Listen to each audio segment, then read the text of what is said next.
নারীদের শুধু সমান না, আমি চাই আমার চেয়ে হাজার গুণ অধিকার বেশি পাক। হুম আমি নারীদের সমান অধিকার চাই না, আমি ন্যায্য অধিকার চাই। ন্যায্য হুম অধিকার মানে আমার মেয়ে পতিতালয় করবে, এটা কি ন্যায্য অধিকার? এটা কি নারীর অধিকার? এই প্রস্তাব দেওয়ার সাহস পাইলো কিভাবে ইউনূস সরকারের উপদেষ্টা? হাজার রক্তের উপরে যারা বিদায় হয়েছে, মুসলমান রক্তের উপরে যারা রক্ত দিয়েছে, একটা তো লুচ্চা ছিল না। এটা হলো অন্তর্বর্তী সরকারের ব্যর্থতা। নারীবাদী না পতিতাবাদী আমি জানি না, ওই যে পতিতাবাদী একদল মহিলা, ওদেরকে আমি নারীবাদী বলবো না। ওই পতিতাদেরকে উৎসাহিত করার জন্য একটা সুপারিশ করছে যে এখানে বেশ্যাখানাকে কি করতে হবে, যৌনকর্মী হিসাব ঘোষণা দিতে হবে। আমি মনে করি ওগুলো নারীবাদী না, ওগুলো হলো যৌনবাদী। ওগুলো টান বাজার থেকে চলে আসছে। এখানে না, কিন্তু 92%। তারা তারা তো তাদের একটা সামাজিক অবস্থান আছে, তারা না সবাই না না, এখানে টান নারীদের নিয়ে বাজারের কাজ লোক করে, তারা সামাজিক এনজিও করে, অবস্থান, তারা টান সবাই বাজারেরও শিক্ষিত। টান তারা তাদের বাজারেরও একটা তাদের একটা তাদের একটা ওই জাস্ট তারা সমাজের টান পর্যালোচনা করে বাজারেরও, তাদের একটা প্রস্তাবনা দিয়েছে। শোনেন, টান বাজারেরও সামাজিক, টান বাজারের সমাজে, টান বাজারের টানবাজারে সমাজের কিন্তু অবস্থা। এখন আর যৌনপতিতা নাই। যাই হোক, জানি না আমি, ওইটা হুম মাসহুর কথা বলছি, আচ্ছা। মাসহুর কথা বলছি। হুম নয়তো এই ঘোষণা দিতে পারে না বাংলাদেশে, যার মধ্যে ভদ্র বিশিষ্ট সতীত্ব আছে, হুম যাদের মধ্যে ভদ্রতা আছে, সতীত্বতা আছে, তার এই প্রস্তাব কোনোদিন দিতে পারে না। তাদেরকে আমরা আমি আমি নারী অধিকার নিয়ে খুব বেশি বিতর্ক আপনার সাথে করবো না, তবে অধিকার না, আপনি এটা কি নারী চান না অধিকার না। নারী নারী অধিকার, নারীরা সমান অধিকার পাক, নারীরা নিজেদের প্রাপ্য বুঝে পাক, সরকার নারীরা এমন কোন সমান আইনকে অধিকার কেন? সংশোধন করে আরেকটু নারীদের জন্য আরো অধিকার, আরেকটু কি বলে ন্যায্য অধিকার যেন তারা পায়, এই ধরনের ভূমিকা রাখুক এই সরকার। এটা কি চান? আমি বলি, নারীদের শুধু সমান না, আমি চাই আমার চেয়ে হাজার গুণ অধিকার বেশি পাক। হুম আমি নারীদের সমান অধিকার চাই না, আমি ন্যায্য অধিকার চাই। ন্যায্য হুম অধিকার মানে আমার মেয়ে পতিতালয় করবে, এটা কি ন্যায্য অধিকার? এটা কি নারীর অধিকার? না, আমার স্ত্রী এরকম কিছু তো পতিতা, চাইনি, তারা চেয়েছে যারা আমার, যৌনকর্মী বর্তমানে না রয়েছে, না, যারা ওটা কার বর্তমানে মেয়ে? ওটা ওই মেয়েটা কার? ওই মেয়েটা কার?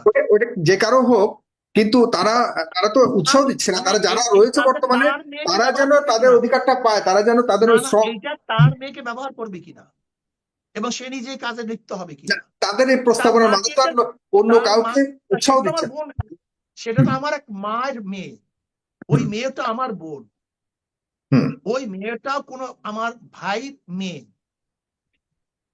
আমি তাকে তার ওই সমস্ত চরিত্র থেকে নিয়ে এসে আমি হুম তাদেরকে ভালো কাজের ব্যবস্থা করতে পারি, কর্মসংস্থার ব্যবস্থা করতে পারি, চাকরির ব্যবস্থা করতে পারি, তাদের ভদ্র আদর্শবান কোন জায়গা থেকে সেটিং করতে পারি। এইটাই তো রাইট, আমার কাজ ছিল। কিন্তু ডেফিনেটলি। আমি যদি এই কাজ করতে চাই, তাহলে তাদেরকে আগে স্বীকৃতি দিতে হবে আমি এই কাজে লিপ্ত। আপনি হুম কার মেয়েকে এই কাজ করাবেন? কার বোনকে এই কাজ করাবেন? আমাকে বলুন, কার মাকে এই কাজ করাবেন আপনি?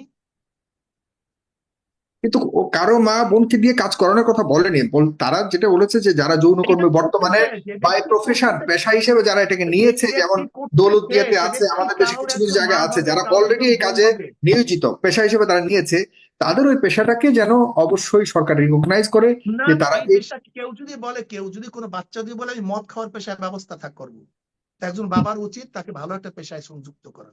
কেউ যদি বলে আমি চুরির পেশায় অভ্যস্ত হব, তাকে উচিত চুরির পেশার থেকে বাদ দিয়ে, কেউ যদি বলে ডাকাতি কাজে ব্যস্ত, আমি খুনি পেশায় অংশগ্রহণ করব, একজন ভদ্র মানুষের কাজটা কি? কিন্তু সেখানে যেসব পুরুষরা যায় সেসব তাদের ব্যাপারে কি বলবে? লুচ্চা, ওতে বিচারে আওতা আনা উচিত, দুইটার বিচারে আওতা আনা উচিত। এবং শরিয়াত তো শুধু মেয়েদের বিচারের কথা বলেনি, সমান সমান বিচার, সমান সমান। হুম এখানে ইসলাম তো সমান সমান বিচারের কথা বলছে। এই প্রস্তাব দেওয়ার সাহস পাইলো কিভাবে ইউনূস সরকারের উপদেষ্টা? হাজার রক্তের উপরে যারা বিদায় হয়েছে, মুসলমান রক্তের উপরে যারা রক্ত দিয়েছে, একটা তো লুচ্চা ছিল না। হুম এই প্রস্তাব দেওয়ার সাহস পায় কিভাবে এদের এরা কোথার থেকে এই সমস্ত যৌনকর্মী নিয়ে এটা তো আসছে? আপনার 433টি প্রস্তাবের মধ্যে একটা প্রস্তাব নিয়ে আপনার আপনি দ্বিমত পোষণ করলেন, বাকি আরো কয়েকটার মধ্যে যেমন খুবই গুরুত্বপূর্ণ আরো কয়েকটি প্রস্তাব রয়েছে, সেটি হলো যে নারীদের জমি বা সম্পদের অধিকার, এটাও তো সমাজের এই অধিকার। এই কথা বলার সাহস পায় কিভাবে? কোরআনের বিরুদ্ধে কথা বলার মতো সাহস পায় কিভাবে? মহিলারা কেন কি এক জায়গায় টাকা, সেখানে কি সম্পদের এক সমান অধিকার? এক জায়গায় তো অংশ পায় মহিলারা? মহিলারা কি এক জায়গায় অংশ পায়? তারা বাপেরটা পায়, মায়েরটা পায়, স্বামীরটা পায়, ছেলেরটা পায়। হুম এ কোরআনের বাহিরে, ইসলামের বাহিরে। ইসলাম তো কারোর উপর জুলুম করে নাই। হুম ইসলাম এমন সুন্দর বন্টন করে চিন্তাও করতে পারবেন না। আপনি দেখেন একজন ছেলের উপরে দায় দায়িত্ব কি এবং একজন মেয়ের উপরে দায় দায়িত্বটা কি। হুম একজন ছেলের উপরে দায় দায়িত্বটা কি, একজন মেয়ের উপরে দায় দায়িত্বটা কোথায়? হুম বোন যখন চলে যায় তখন ছেলের উপরে সমস্ত মায়ের দায়িত্ব পড়ে, ছোট ভাইয়ের দায়িত্ব পড়ে, ছোট বোনের দায়িত্ব পড়ে, জি সংসারের দায়িত্ব পড়ে। ইসলাম কি শরিয়াত তো বুঝতে হবে। এখানে শরিয়াত জুলুম করেনি। শরিয়াতের প্রথম থেকে শেষ পর্যন্ত যদি আপনি সব না এনে কোন এক জায়গার থেকে কথা বলেন তাহলে তো হবে না। হুম শরিয়াতটাকে দায় দায়িত্ব দিয়েছে, আমার একটা দায়িত্ব দিছে, আমার বোনের একটা দায়িত্ব আছে, সেখানে শরিয়াত। আর বেশ ভালো কথা, যারা আমরা শরিয়াত মানি আমাদের মেয়েরা তো এটার উপর কোনো এশকাল তুলে নেই, প্রশ্ন তুলে নেই। এটা তুলছে কারা? এখন ওকে কোন নাস্তিক যদি আমার উপরে কথা বলবে তাহলে আমি শুনবো? কোন হিন্দু যদি আমার ইসলামের আইনের উপর কথা বলে আমি শুনবো? আবার হিন্দু আইনের উপর যদি মুসলমান কথা বলে শুনবো? যাই হোক, আমি কথা যদিও শব্দগুলি চুজ করছি আমি ইচ্ছা করি, বলে কেন ইচ্ছা করে করছি? দেখেন সমাজের মধ্যে কিছু শব্দ এমন ভাবে চুজ করা হয়েছে, ঘৃণিত শব্দ। এটা কেন চুজ করা হয়েছে বলেন তো? হুম এই ঘৃণিত শব্দ চুজ করা হয়েছে এই কাজটাকে ঘৃণা করার জন্য। আর আমাদের কিছু জ্ঞান পাপীরা এই শব্দগুলি প্রয়োগ না করে শুদ্ধ শব্দ ব্যবহার করে, সুন্দর সুন্দর শব্দ ব্যবহার করে এদেরকে সেই কাজগুলি উৎসাহিত করে।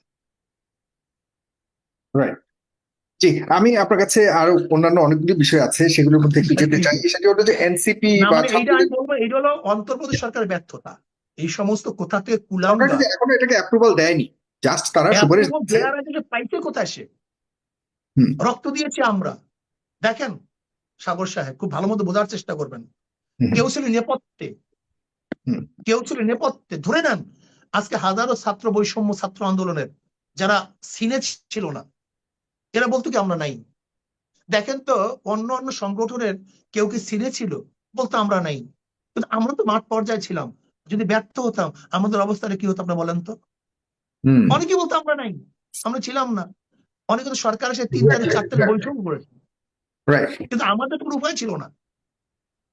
হুম না আপনারা তো সরাসরি ছিলেন একদম সরাসরি সর্বপ্রথম আপনি তো সেই ইয়ে তাই না? ভেঙে সামনে গেলেন এইসব এগুলো তো ইতিহাস মানে কি ইতিহাস বদলে এখন গেছে এইটা যদি ভিডিওতে কেউ রেকর্ড মনে করা করে যে বাস এখন যে এইটাকে জায়গাতে আসি আপনাদের সেই বন্ধন গেল কোথায় আমরা দেখতে পাচ্ছি সেই বন্ধন এখন আপনারা আপনাদের আপনাদের রাজনৈতিক প্রতিপক্ষ কে আওয়ামী লীগ তো এতদিন ছিল বুঝলাম আওয়ামী লীগ চলে গেল দেশ থেকে এখন আপনাদের রাজনৈতিক প্রতিপক্ষ কে যারা হক পক্ষে আছে তারা আমাদের পক্ষে, আর এ- এক চাঁদাবাজ গুন্ডা বদমাস তারা আমাদের প্রতিপক্ষ। চাঁদাবাজির দায়ে তো অনেক এমন কোনো দল নাই চাঁদাবাজির দায়ে অভিযুক্ত না সব আমাদের প্রতিপক্ষ, এগুলো সবগুলি প্রতিপক্ষ। এনসিপি নতুন দল ছাত্রদের দল তাদের ব্যাপারে আপনার মতামত কি দেখেন এরা নতুন আর্টস, হুম এরা এখন পর্যন্ত পথ ঘাট চেনার মতো সময় এদের আসে নাই। ছাত্র হুম ছিল সেখান থেকে আর্টস।